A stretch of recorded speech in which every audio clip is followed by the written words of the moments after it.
if I sign up to Facebook and it's free, that's because I'm the product, right? Of course, you're providing data. You are, in fact, the product.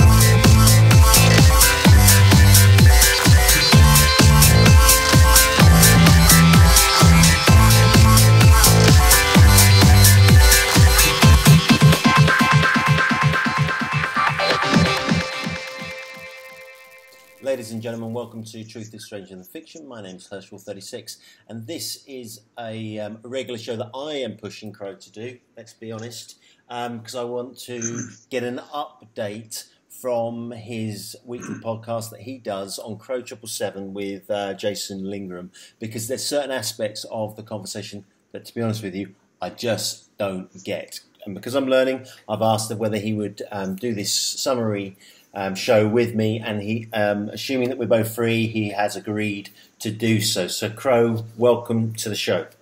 Hey, thanks for having me, and I'm happy to do it, man. What we're involved in is really pretty much a grassroots movement, right? It's an alternative point of view for people to consider, and that's really what this whole thing is about. Great, and the show was 120. And it's titled, If You Are Red or Blue, You Really Do Not Get the Gist of Things. Now, do you want to explain to me what that's about, Crrow? Well, it's about the political parties. We did the whole central banking thing, and we did it in this order for a reason.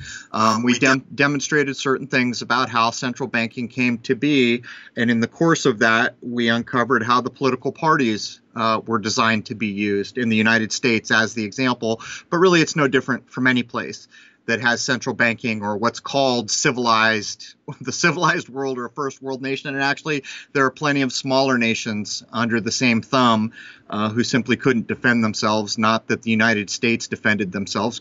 Basically, they didn't. Point here is that if we had done nothing else in episode 120 than read the Banker's Manifesto, it should communicate to everybody what politics is for. Okay, so I did read the Banker's Manifesto after that that show, and I pulled out this: capital must protect itself in every possible manner through combination and legislation. The courts must be called to our aid. Debts must be collected. Bonds and mortgages foreclosed as rapidly as possible. When through the process of the law, the common people have lost their homes, they will be more tractable and easily governed through the influence of the strong arm of the government applied to a central power of imperial wealth under the control of leading financiers. And it goes on. But the Banker's Manifesto, if real, is quite astonishing. It's provably real. Anyone listening can go look up the speech from Montague Norman given to the Bankers Association in New York City in 1924. Provably real. But the main point for politics was contained in his speech, which I've forgotten whether I think the manifesto came before the speech, but the manifesto kind of elaborates on what's included in the speech. In the speech, Mr. Montague Norman, the governor of the Bank of England, hint, hint, hint, that is the central bank that became the model for all other central banks. It says something like this: by dividing the voter through the political party system, we can get them to expend their energies in fighting for questions of no importance. It is thus, by discrete action, we can secure for ourselves that which has been so well planned and so successfully accomplished. And again, he's saying this to a room full of bankers in the United States all the way back in 1924, roughly a decade before things like the so-called Great Depression and the actual Federal Reserve or Central Bank of the United States is replicated based on the Bank of England and put in place. The ultimate control mechanism doesn't really matter what political party is doing what, doesn't matter who's holding things like presidencies. The central banks control it all.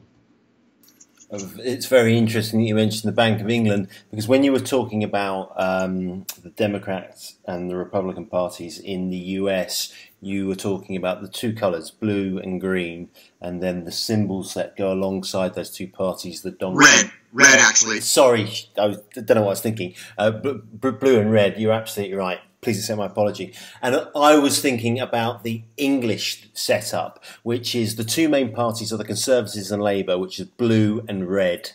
and it just shows that politics is set up to distract the population rather than to allow them to have any influence over the governing bodies. And I kind of want to speak more about that. There's a gentleman called Tony Benn who was Labour, and he mentioned Margaret Thatcher. Margaret Thatcher was our Prime Minister for many years. And Margaret Thatcher was quoted as saying that Tony Blair, who was the new Labour leader, so she said Tony Blair and New Labour were her greatest achievement, and she was right. So basically, the Labour Party that was red brought in all the policies that were blue and turned the UK solely into a corporation. You know, whether that's right or wrong, it's hard to say, right? However, just going back to, I know that your expertise isn't about UK politics, but there seems to be a mirroring going on, which is there's two main parties, and we only get Conservatives or Labour. One's red, one's blue, and then we've got a third party called the Liberal Democrats, but they've never been in power in my lifetime and will not get in power. And the predominant leaders of all parties come from the same source, the same colleges, the same universities, and live similar privileges. So it's a very similar setup to the US. And I'm guessing that it was the United Kingdom that went across the US and gave the Americans their sense of democracy. Is there any truth in all of that? It's part and parcel. There's really, for the most part, never been a time when the founding of the United States was some new democracy thing. They were always under the thumb of somebody in Europe. We can even show the founding fathers, which we have done, like Ben Franklin, who's called a founding father, heading with a secret society back over to the Crown and Anchor to meet in Europe. It's always, there's never really been the separation. And I've pointed out time and again, why would all these supposed people who hate everything about England jump on boats, say they're going to risk their lives to go to this new world? First thing they do when they get here is they name it after the place they just left. So you hate this place called England, then you name this place New England. Then every town, Bristol, it's all the same names. It's ridiculous. Truly, if you were sick of a thing and you wanted something new, that's just one small example, wouldn't you be doing everything new instead of copying everything that you didn't like? And as a matter of fact, there are plenty of people making the argument that King George and George Washington are the same guy. It's an interesting concept, and I think there may be some legs there. I just haven't really looked at it yet. But both the US and the United Kingdom are corporations, correct? Of course. Every country who is issuing birth certificates, is one easy way to tell, is turning each person into a corporation, with the strawman identity. And I would venture to say any country where you're getting licenses and birth certificates. See, people don't realize that basically what a registration is you're giving ownership away of a thing.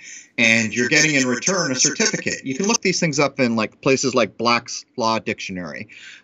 So in a sense, and I've seen people in the UK making this argument, and I back it up all day long. The parents are being fooled into basically reporting and giving ownership of their children away to the state with the idea of registration and the birth certificate. It's like your car. Here's a good example. So I had heard, I don't know, a month ago or something, I saw where, I forget what it was, in the UK, someone didn't pay car registration and they came and crushed the car on the street. Or I don't know if it was car registration. Something to do with the car, did not follow the legal statutes that were required, so they came and crushed the car in public. Think about what that means. If the individual truly owned the car, they'd be able to sue all day, because they just lost property. But you see, the car is registered, so they don't own the car. They have a certificate in return. What they paid, supposedly paid a debt on the car, but through the registration process. Same for homes and just about everything else. They gave away ownership, and in return they got a certificate. And that's a very kind of roundabout way of explaining this, but anyone interested can go look into it. And I've seen some very good work from folks in the UK, clips that were recently emailed me. I just don't recall their names right now. So if the United States of America and the United Kingdom are both corporations, question is, who are the shareholders and who are the members of the board? That's a really good question. When Jason and I did the central banks, at one point, I think it was episode 119, Count the Ways, we broke down who the major shareholders are in the Federal Reserve or the central bank for the United States. So if I had to venture a guess, you're going to find probably the same players over and over. But to be honest with you, I have not tried to discover, like, as an example, the City of London is the main corporate entity over there, and here it's Washington, D.C., or the District of Columbia.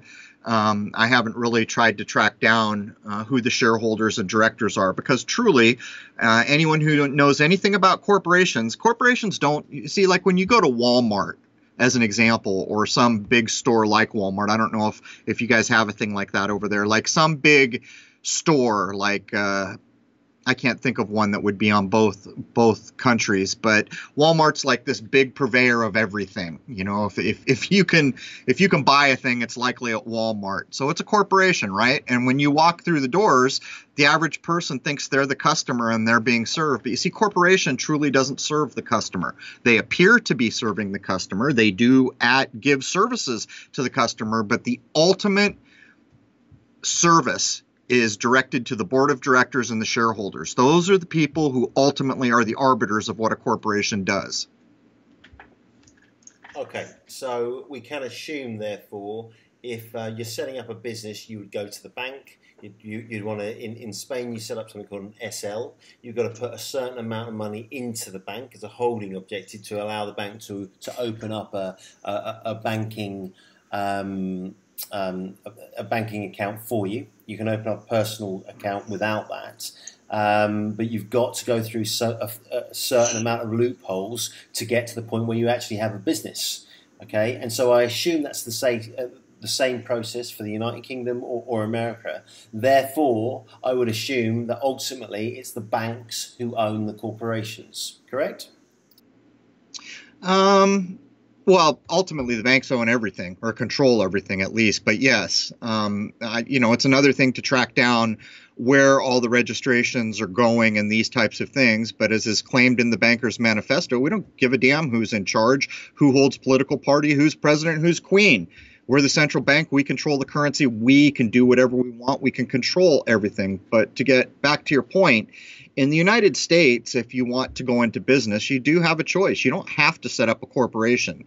Almost everybody does. But if you logically break it down, it's almost like if you asked 100 people who had businesses, why did you incorporate? You'd probably get 100 different responses. But I think the main idea is to protect the human being from being able to get sued. In other words, if you've got a corporation and you don't break the rules of corporation, what's called piercing the corporate veil cannot occur, which basically means if someone gets pissed off or hurt or injured because of that business, I suppose they could sue the corporation, but not the individual. And if you logically break that down, that's a hell of a thing, because first of all, a corporation is given the rights of living people, which is ridiculous on the face of it. But shouldn't someone who's in business be responsible for what that business does? And you see, much of corporation in this country is denying that idea from ever, having any possibility. The people in the corporation are protected from being personally sued if they follow the rules, and yet those are the individuals making the corporation do what it does. It's all a bit upside down if you logically break it down. That's right, Crrow. I've got personal experience of being the director of business. There was some theft taking place, and the actual prosecution was of the business and not of the individual. And I had to take the individual outside of the entity of the business to prosecute them criminally and civilly, which is something I'm in the middle of right now. However, having said that, right, at the moment, the United States has a president called Trump, and he was clearly elected by the people. Now, I'm saying that tongue in cheek. We both know that's incorrect. We both know it's the Electoral College that seats the president, and this is a selection process, not an election, right? So Trump wouldn't be available for selection if he wasn't in the club, as an example. Let's make that just a general assumption. But I want to ask you specifically, how does the Electoral College seat the president? They put forth what's called an electoral vote, and so many votes seats a president. Anyone can look these things up. Most people in this country were taught it in high school, but then were brainwashed into believing that the votes that they all cast are have some effect, which they do not, and it's provable. And anyone who looks up how the Electoral College works can do that. And there's not only that, there's been endless times when a president has been seated against the popular vote. In other words, media or papers or whatever didn't convince the popular vote to go along with whoever was going to get seated, so they just sat him anyways. We even have past presidents like Harrison who were seated against the popular vote. His descendants are on television here on a show called Pawn Stars, so it doesn't take a genius to understand what's going on. But really, truly, people need to get over the idea of political parties, because it really didn't matter whether Hillary or Trump was seated. They're going to do what they're going to do. It's just political parties are designed to expend all your energies, fighting over things of real no major importance. You can take almost any major issue in the United States, race, abortion, any number of things, and look at the decades that these things have been fought over, and look how almost nothing has changed about them in all this time. And besides the fact, these are not the real issues that a governed populace should be concerned with. A governed populace should be saying, am I living well? Am I making enough money to pay my bills? Is my family being, real concerns? But this is not really what comes up in arguments. And so I would submit it really didn't matter who was seated. The people didn't take any part in it, and the powers that be will do whatever the hell they want. Not only that, there's plenty of people out there that were researching not too long ago trying to demonstrate that Hillary and Trump are from the same, if I remember correctly, I think it was like a Scottish royal bloodline, but it just goes to show it's all a shell game. Well, that's right. I'm familiar with that online chatter about the bloodlines, and so it goes on. However, I've found no definitive proof either way regarding that kind of discussion. However, I will say that there's no bigger show on the earth than the US political election. It's a hell of a show, and they spend absolute billions on it, don't they? It's reminiscent of going to watch a football game or going to watch American football in the US, or hockey. It's a real distraction, and there's part of me that likes the distraction. Okay, because then I can just numb out, and there's part of me that fights against it. But how would you define politics? Because you've got quite strong opinions. I'm guessing that you don't vote, as an example. No, I don't vote. Haven't. Well, that's not all the way true. I have a local town, and in my local town, my taxes here actually do go for things that serve the community, like trash pickup and fixing the roads and plowing the snow. It's a small town, so it's a bit different. And the people who are voted in here, although I don't vote, I have voted here. But for anything that matters up on the higher levels, it's an embarrassment. It's a shell game. It's, any higher-minded group of humanity that took a careful look at the biggest show on earth, as you stated it was, which it is, would find a very low-minded, childish embarrassment of a going on. And unfortunately, most of the world has been so dumbed down, they don't take the time to clear their mind, take a deep breath, and say, wait a minute, what in God's name am I watching? What is this nonsense all about? But there are lots of people now that are doing just that and coming to the conclusion that they've had enough nonsense. And so, this is all tied to social engineering. And when enough people quit being red or blue and start becoming every possible color you could be, variety increases. When variety increases, social engineering becomes much more difficult to pull off. And that, again, is one of the main reasons for having simply two political parties. Why aren't there four? Why aren't there five? in this country, not too many decades ago, Ross Perot was held up as, oh, here comes the third political party. The truth is it's easier to socially engineer when you've got everyone convinced they're either red or blue. Now, if you add another color in, social engineering gets a little more complex. But my point is, for the people who want to grow up and quit identifying with this nonsense and allowing a human being, which is so complex, to be stuffed into a singular box called red or blue, variety will increase. And once variety increases, social engineering is nowhere near as doable as it is when everyone is convinced they're one of two things. Well, that's right. And I want to ask you about colours. Why, two parties are then given a specific colour. One of the, I'm going to answer my own question. It's just simplicity, isn't it? It's really simple to say I'm red or I'm blue, and it's clearly a division between people, colours, because your favourite colour might be red, but mine might be blue. You know, male, female, this energy. But I just wanted to get an idea from you why colours are so specifically important. It's mental alchemy. In the case of, I think, the UK, I don't know if I've got this totally right, but certainly in the US, they're using primary colors, which is your first clue. If you go back and listen to the episodes Jason and I did on alchemy and on color, viewed from the natural sciences point of view, you will find that red is a masculine idea, positive in polarity, electric, and blue is the opposite. If you really wanted to boil it all the way down to brass tacks, you could easily say red is positive, blue is negative. But if you really want to make it a human boiling down of the idea, you're basically looking at male and female, where here the GOP is represented, the Republican Party is represented by red. That's the man's man, action, these kinds of ideas, energy, and then the other one would be a more feminine idea. And so they're polar opposites, and it is in fact all the symbolism that gets piled on top of the colors, like elephants and donkeys. And as we know, in the year 2000, the grand old party, the Republicans, flipped their five-pointed stars upside down, becoming pentagrams. This is simply natural science being used to basically alchemically transmute the minds of those who get ensnared in the trap. Basically, it's like spell casting. Okay, so that would suggest that we're already under a spell.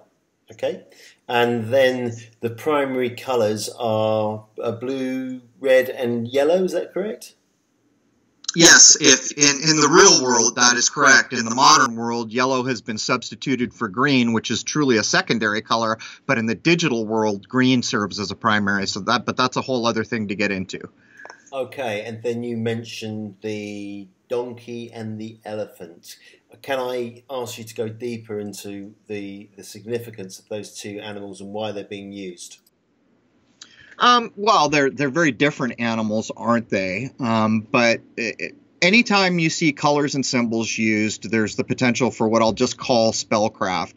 And by the way, no one living in this existence has to be under a spell. If they choose not to be, then they don't have to be. And I will put that right out there. It's not like Harry Potter where someone shakes a wand and suddenly, beyond your control, you're under a spell. It's a thing that you're fooled into. It's a manipulation, basically. It's no different than going to Las Vegas and seeing the white tiger fly across the stage. Some people in the audience will say, oh, that was a clever trick. Some people will say, oh my God, I just saw magic. And other people will say, how in the hell did that even happen? You see, it's just how you view a thing. But, and I'm sorry, I lost the thread there. What was the initial lead in for that? Okay, so I'm asking about the donkey and the elephant. Oh, yeah. Yeah. Okay. And symbols in general. We're surrounded by symbols, okay? Right. These are potent things that most people don't understand. The five-pointed star is said to be the most potent of symbols. But to get back to the donkey or the jackass, to be more accurate, and the elephant, there's an interesting thing that when we did the research for the central banking in episode 119, Count the Ways, Andrew Jackson, who is a historical figure in American politics and also shows up on the $20 bills, from what I found, and it's hard to know what history you can actually dig up as true, but I did my best to vet it, supposedly kicked against the central banks as hard as he could. And if that is true, then what happened is he was referred to as a jackass, and then a political cartoonist put the jackass or the donkey into a political cartoon, and it apparently stuck. That's the tale we're told. But here's the ironic thing about all that. The Democratic Party here, the blue party, with the jackass, has said forever, that's not our logo, that's not our official logo, but it's a ridiculous argument. Since the beginning of time, the Democrats have been associated with it. Every time television does elections, what do they show? They show the jackass or the donkey. So why didn't the Democratic Party ever say, no, we're really not kidding here, that's not our logo, here's a new one that we designed, it's an eagle or something else, or who knows what it would be, you know? But there's the backstory on that. But the main point is that anytime you take symbology, color, and ideas, you have the potential for mental alchemy by adepts to be applied. That's what it comes down to. And you mentioned the 5-pointed star. Okay, so the 5-pointed star, geometrically, a regular concave decagon, is a common ideogram in modern culture, comparatively rare in classical heraldry. It was notably introduced for the flag of the US in 1777. That's been used, or was used, according to yourself and Jason, for one of the parties, which I can't remember, until 2000. Which party was it? Both parties have stars on their elephants and donkeys. The Republican Party, or the Red Party, flipped those 3 stars that they usually have on the elephant upside down openly in the year 2000, just prior to 2001. But as Jason mentioned in the episode, there are images online you can dig up of Hillary Clinton and Bush's brother Jeb standing in front of an American flag where every single star is upside down in the kind of pentagram Baphomet idea going on there, the kind of Luciferian idea. So pentagrams were used symbolically in ancient Greece and Babylonia and are used today as a symbol of faith by many Wiccans. Do you know what a Wiccan is? Yeah, it's a form of what I guess we'd call witchcraft. But the problem is there's so much negative connotation on witchcraft. I don't think it's fair to apply that to Wiccans in general. It's like every other kind of person. You know, you'll meet a positive person, you'll meet a negative person. From what I gather, Wiccans are, you know, they're not evil witches with black hats, just to put that out there. The pentagram has magical associations. Many people who practice neo-pagan faiths wear jewelry incorporating the symbol. Christians once commonly used the pentagram to represent the 5 wounds of Jesus. The pentagram has associations with Freemasonry and is also used as a symbol by other belief systems, which I think also is used by the Star of David by the Jews, but I'm not sure. Well, let's add something here. People should understand that symbols are potent. It's why they're used. That's why all logos have symbols, by the way. Those logos for companies, they're trying to get you to buy things or to do an action you might not otherwise have done, called branding, and branding relies on messaging and symbols. But if you take something as simple as a triangle, which is also found in the Star of David, right? Star of David is 2 triangles, also said to be an extremely potent symbol. And Star of David is a 2D representation of something you can look up online in its 3D representation and read about. I'm not going to get into that here. But if you take a triangle and have the point pointed upward, that's a male idea. As soon as you flip it so the point is downward, that's a female idea. So, and the only reason I'm pointing this out is people can go look up sacred geometry, which is absolutely what we're talking about here, which can be used in a good way or a bad way, like anything else in this world, like language for that matter, made up of symbols. I could speak politely, or I could sit here and drop F-bombs or try to harm someone with my speech. It's no different. The point I'm making here is to take the upright 5-pointed star, which is acknowledged just about everywhere as being one of the most potent symbols, and then to flip it upside down. These things have meaning. It's no different than when you see like a tarot card reader where they ask you to lay the cards on the table and then they decide, well, is this card right side up or is it upside down? Because if it's upside down, it means something wholly different. That's the idea that we're addressing here. And I need to remember as a listener that colours, words, spellcraft, well, it's all spellcraft, right? And images are used to give me, to put me in some form of spell. Is that correct? Yeah, but it's hard to describe this, and I guess it's not like Harry Potter where someone waves a wand and you're stuck under their spell. It's more like manipulating someone's mind to do to their own self the idea that the other person invented. In a way, there's more to it than that. But I want to make it perfectly clear that, Star Wars, which I don't care much for, has a saying that's absolutely accurate. The Force, in the movie, they say the Force has a very strong effect on the weak-minded. That's exactly what we're talking about here.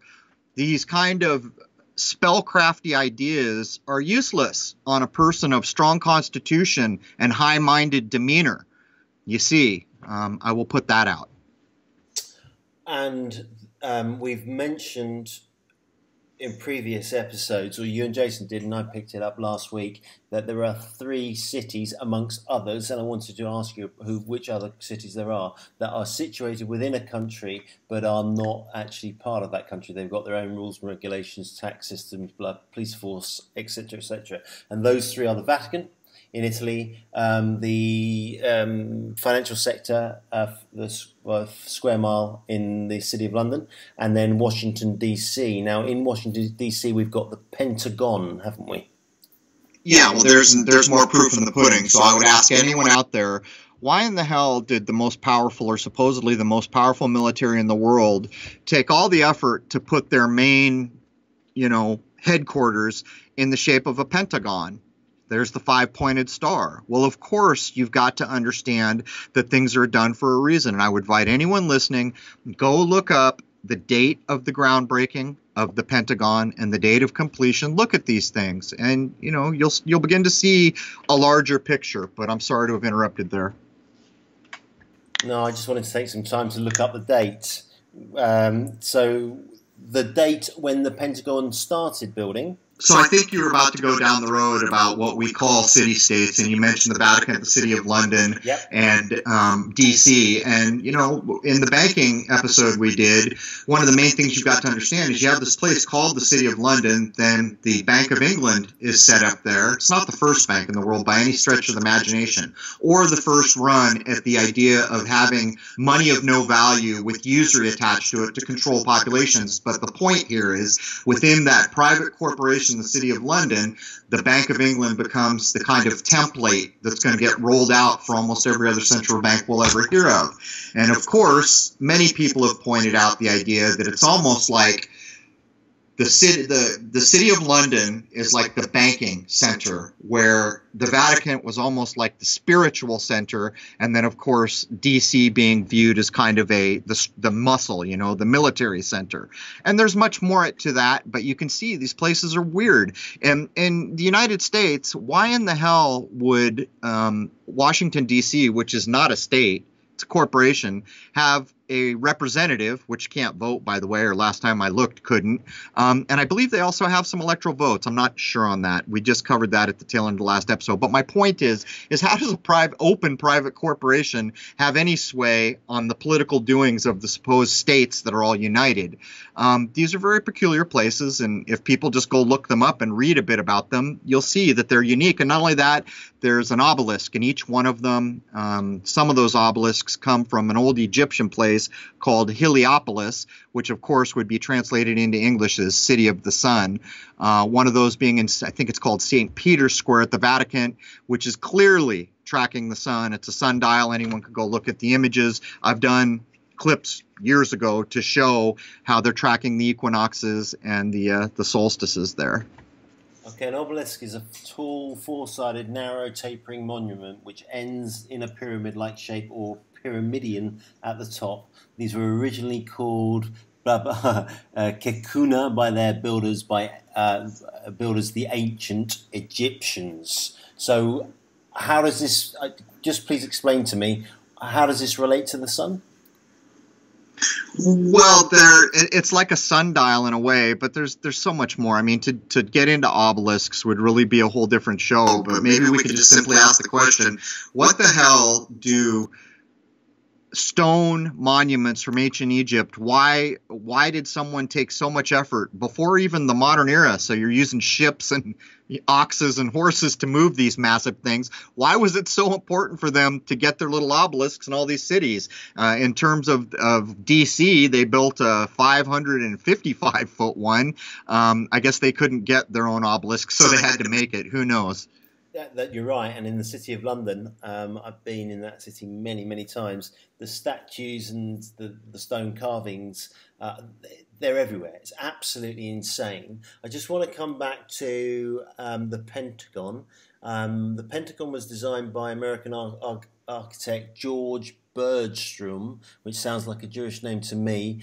Ground was broken for construction on, wait for it, September the 11th, 1941.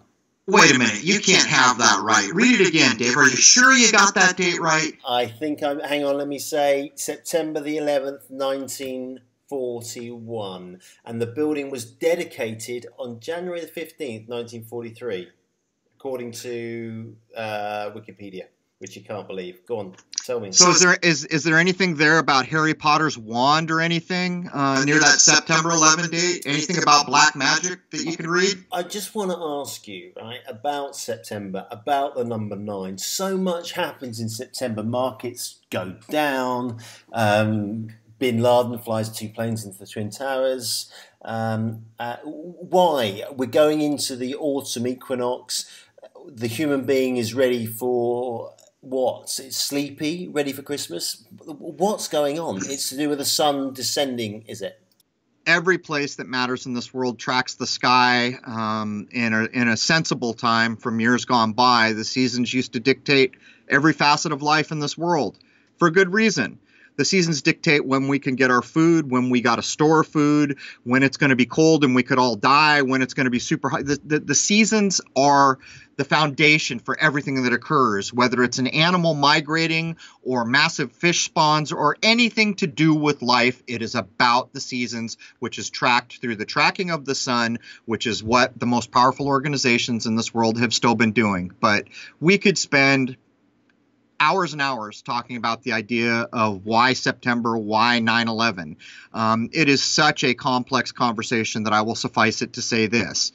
As soon as we get to June 21st, in the neighborhood of June 21st, it is said that the sun is at the height of the power. Now, everywhere you have ever seen the lion encoded, like MGM Pictures or in the Jewish traditions, the Lion of Judah, there was a time, supposedly, which isn't right now, when the lion was the zodiacal sign behind the sun at the height of its power. So that's where that idea comes from. You've often seen kings and queens, symbolized by the mighty lion. This is the reason why. It's the height of the power of the sun. As soon as you go by that point, that day, the days, in fact, begin to shrink and the nights begin to grow. Now, when you get down to September, you hit what's called an equinox, which, by the way, are broken in the modern age. And again, this is a massive topic. I've demonstrated outright that the equinoxes do not fit the descriptions that we have for them historically. They're basically broken in that sense. The point being, as soon the sun's been falling all the way down to this day of equal day and night. By the way, we only have 2 days supposedly of equal day and night, but that's not true. But that's a different discussion. As soon as you get to the equinox, the sun is said to be in free fall all the way down to the winter solstice, symbolized by Capricorn, or on the human body, the knees. Gives you kind of insight to the song Crossroad. The Crossroad Blues is all about this. That's what it's about. But my point, the overarching point I'm trying to express here, is that from the time mid-June goes by and the sun leaves the height of its power, it is said that the human consciousness is falling. Hence, that's why we call the season fall. That's why September is the most maligned of months, why all these things always happen then. But there's more to it than that, because it says also in the very old texts that the human spirituality is falling to sleep all the way down to what we call Christmas, or basically the winter solstice, or the low point of the sun. After the winter solstice, the sun so slowly starts to climb again. And I'm not referencing any kind of a model of Earth, flat or otherwise. It wouldn't matter. If it was spinning or flat, it would be the exact same thing I'm talking about here. And that's a fact. And as a matter of fact, there are plenty of old books which made it a point to say it doesn't matter which model, because they're lying about the models. Point here is, as soon as you go by that winter solstice, again, the days begin to lengthen and the nights begin to decrease. This is the basis for everything that matters in this world, and this is why the most powerful organizations in the world track the sky. And there is so much more to it, and unfortunately, ideas like astrology have been made to look silly, so the average person who ever hears any of this will think it's just astrological mumbo-jumbo, but in fact it is not. The zodiac is not a joke. It's in fact how we place the sun in a year, always has been, always will be. Wow, that's a lot of information there. And because I've been following you for some time, it starts to make sense to me. So if we look at the month of September, Set, it's meant to be the 7th month, right? So we've got various calendars. You've spoken about the Julian calendar, you've spoken about the Gregorian calendar. There's very little difference between the two of them, but could you just go into the differences for me and just to give me a little bit more insight into September, October, November, December, blah, blah, blah, anything that you think is valuable from here? All right. So we're in the same problem again. To address the differences or the idea of Julian versus Gregorian is a massive conversation, but let's suffice it to say this. A more realistic way of tracking time in the world would be the Julian calendar, and we have the remnants of maybe even something before the Julian calendar that shows the world was being tracked in a more accurate way. As you pointed out, September would be the 7th month, yet it's the 9th month for us. October should be the 8th, yet it's the 10th. Or December, Deca, should be the 10th, yet it's the 12th. You can see the shenanigans that's gone on. But I'll simplify the whole argument by just kind of saying, from my point of view, I view the Gregorian calendar and its implementation in doing two overarching things: obscuring an accurate cycle of time that people can easily get in sync with. That's why we have things like daylight saving time to jack you out of the cycle of time right at the equinoxes. But it's also about money, about commerce. It's when I think of the Gregorian calendar now, I think about commerce. It's designed to fit the corporate everything model. And to this day, if you go to somewhere like the observatory in Washington, D.C. there that tracks world time with their supposed cesium clock, they're still tracking the Julian calendar. Jason and I were going to do a show on birth dates and death dates that are in the historical record for royal people, but we realized we couldn't do it in a week because they lived their lives being tracked by the Julian calendar, yet everything we have is reported in Gregorian. And so, it's just a lot of work to go through and check everything and make corrections and understand the difference. We can't do it in a week. We may go do it at some point, but there's maybe a best attempt at a simple overarching view. Well, it's really interesting, okay, because if we go back to the tuning of concert A, forgive me, bear with me, right? Currently it's 440. However, it used to be at 432, so it's a tiny little change. And I got the difference between the Julian and the Gregorian calendars, right? The difference in the average length of the year between Julian and Gregorian is 0.002% being. But wait a minute, so the difference is supposedly a correction, and so what you just pointed out shows the ridiculousness of that correction. The truth is that September 11 on the Julian calendar, God, I didn't know we were going to talk about this. It's like 11 days different or something. So when they did the change, and I think it was right at September. I don't remember all this. It's been a few months since I've started to look at this. But if I remember correctly, either we used 9/11 as a benchmark or that's when it was being implemented. I forget which. It's like 11 days different. So the day in Julian when it got changed was 11 days earlier. God, was it later? I'm sorry. I didn't realize we were going to talk about this. People can go look it up so you can see what that does to the cycle of time. That's like saying, okay, today is June 1st. We're going to bring this new calendar in. So actually from here forward, today is June 11. But my point here, Crrow, is they use tiny little increments of change to offset the human being, right? And so my next question would be, who are they? The power centers that have ever been. Yeah, I think the bankers can never be separated from anything, right? They've always held the money, the power. They're from families who can actually own property where everything's not registered and they're given a certificate in exchange for ownership. So yeah, people, this is a tough topic because it is so vast that you end up looking at certain segments of it. So you start to talk about the Black Guelphs, or you start to talk about the Vatican, or you start to talk about, Venice, the Venetian banking families. And it's just such a broad thing that people, their hair lights on fire. They start getting upset.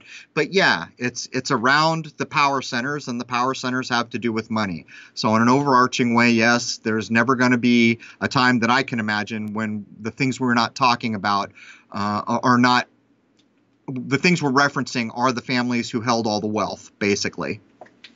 Okay, right. And the connection between the Freemasons and, if you don't mind me saying, the Jewish religion. Because don't the Masons use the Jewish calendar? They do, and it's all, in this country anyhow. I've known a lot of Masons, a lot of people that I was in the Marine Corps with ended up in corporations working where almost everyone's in a lodge, and these are not bad people. They're doing traditionally what these places do. It's the leadership, but it's a lot about the Old Testament. And what is the Old Testament? Well, the first 5 books is the Torah, right? It's the Jewish Bible. So when you're talking about these things, you're actually talking about Jewish history. It's just that people they've forgotten all this. And of course, how many Masonic cornerstones from this building or that building have you seen in your life where they're using the 5000 date?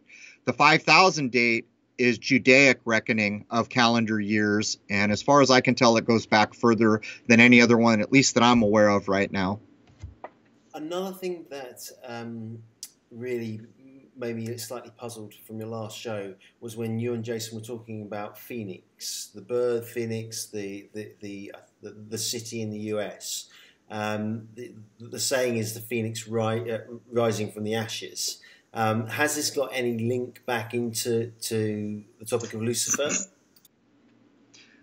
It's got a link to everything that relies on any kind of a natural science. The same idea of maybe Shiva, right? It's the modern idea of you got to break some eggs to make an omelet, right? And everyone wants an omelet, so we all got to break eggs. The only problem here is that it's one thing for nature to come through, lightning to strike, and this massive forest fire to burn down this forest, yet life is renewed.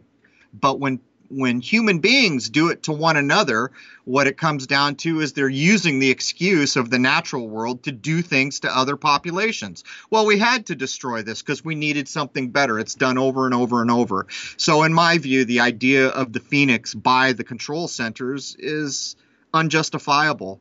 It's just human beings doing things that they want done to maybe populations that don't agree at all with what's being done, or maybe even understand that it's being done. It's the excuse to destroy in order to create, basically, in my view. Is there a golden phoenix in the US Congress? I guess I'm not sure exactly what you're asking me. In Congress, I'm pretty certain that there's the bird, the phoenix, with 2 wings in that center where they all have a chat. Oh, I see what you're saying. Jason drew the line to the back of the dollar bill, which most people would say is a bald eagle, right? Yep. But he went back into the esoteric stuff to draw the picture of the phoenix being represented there. And again, you see the same thing. At some point, Jason used, I think it's actually a native Indian comment that was refashioned to fit the political parties that, you may be right wing or left wing, but they're on the same bird idea. Yep. And that's a perfect representation. So I want to hang out on the right wing of this bird. No, I want to hang out on the left wing of this bird. I got news for you. Wherever those 2 wings fly, the whole bird is going to the same place. It's the same idea. Yeah. But to get back to your Phoenix idea, I guess I can't address it directly. Jason drew the line for currency, and I know a lot of people would argue that's not a phoenix, but I think he did a good job in demonstrating that's the idea being expressed. Yeah, I would agree. And Phoenix, Lucifer, Jupiter, Saturn. Obviously, Jason's show is called Secrets of Saturn. Both of you speak about Saturn, and you link that back to the Jewish religion. and we know the Jewish religion is based on, well, I believe it to be based on money. Well, but I take umbrage with that. It's not all people who belong to that religion. There's a very dark kind of Darth Vader sect there, and not only that, there's a whole bunch of people involved in things that most of us don't appreciate from Eastern Europe, which is completely a whole different genetic set of people, which have no connection to a place called Palestine historically whatsoever, been demonstrated in endless genetic studies. I would put that out there because what we tend to see online is narrow-mindedness, where people come in and they start shouting Jew, Jew, Jew, and it's ridiculous. If someone's doing something wrong, you don't point at them and choose their race and start screaming. You say, hey, you. Yeah, you're doing something wrong. Not all white people or all black people or all this religion or all. It's not. It's narrow-minded. And yeah, they're all within the stated Judaic scheme of things, but it is a very narrow subset as far as I can tell. Yeah, you're right.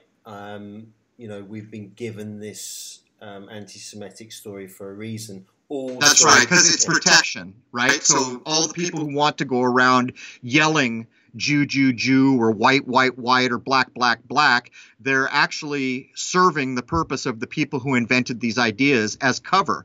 And it's why we have words like anti-Semitic. So in fact, if people are low-minded enough to do these things, they're actually protecting the very people they're shouting at or trying to shout at.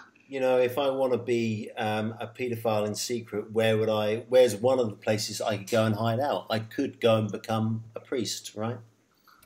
I guess. I don't know anything about pedophilia, and I don't want to, but I know that the claim is made over and over, mostly about the Catholic Church.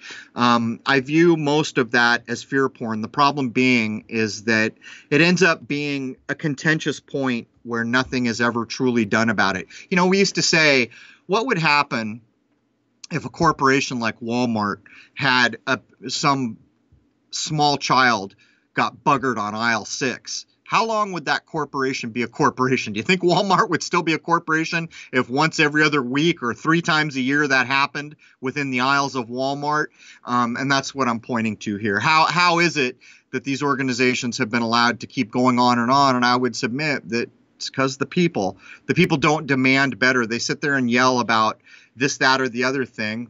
And actually that's not wholly true either, because as I was leaving San Diego, the diocese there they paid a lot of money to a lot of places. They lost a lot of properties, and it was around these sets of ideas, which in my view is actually society demanding something better. My point being is that usually when you address topics like this, it's delivered like fear porn, designed just to get people upset, and nothing is ever accomplished on the tail of getting people upset. No, it's a fair point. However, Mike Williams from Sage of Quail, he does state, and I think quite rightly so, that everything of any importance on this planet is a lie.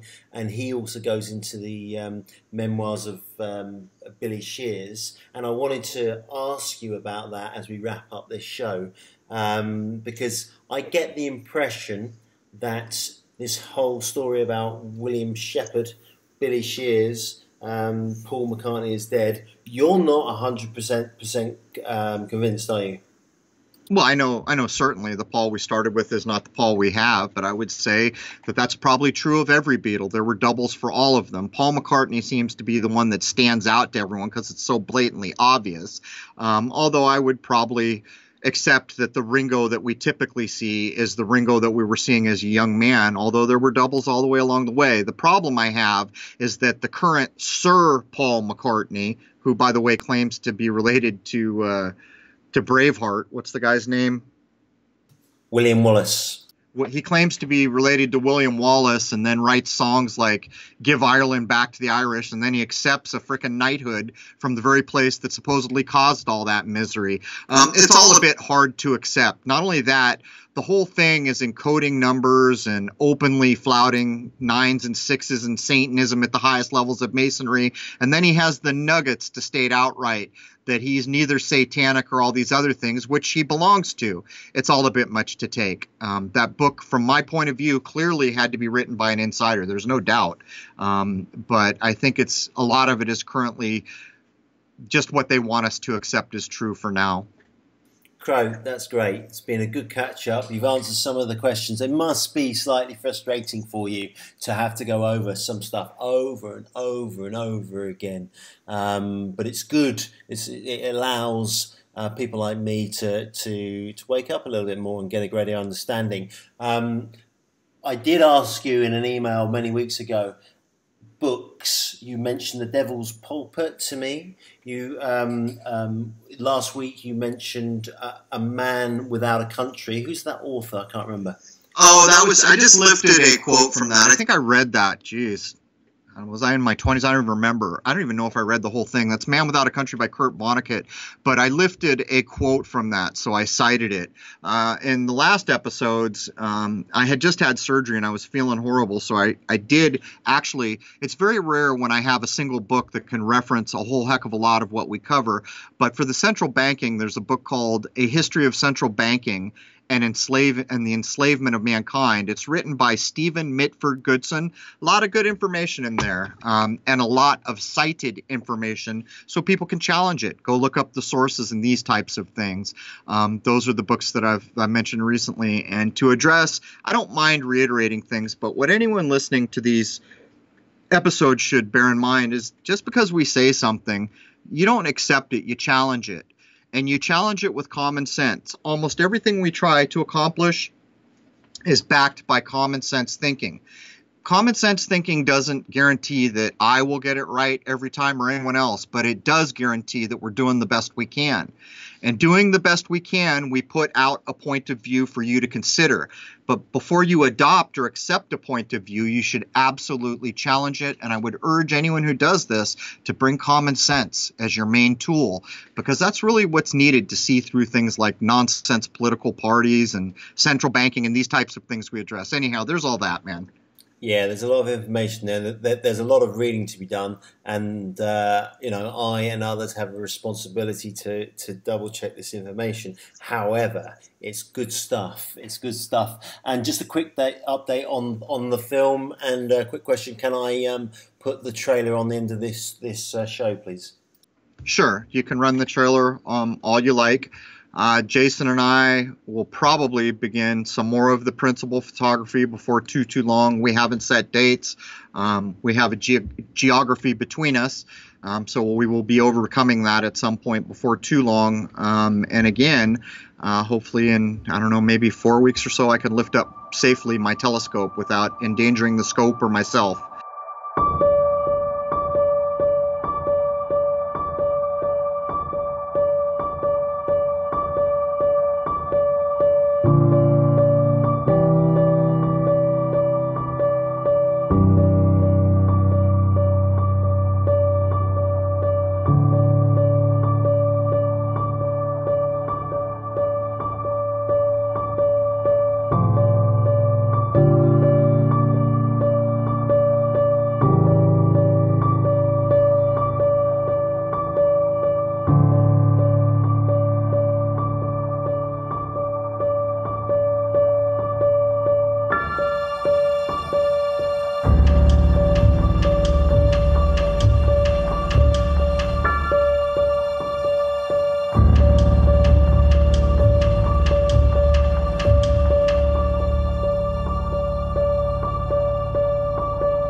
It all started in 2012 when I shot the first lunar wave. I filmed for 4 years straight, nearly went broke, but it's astonishing the things that I filmed, and it's even more astonishing what's happened since then.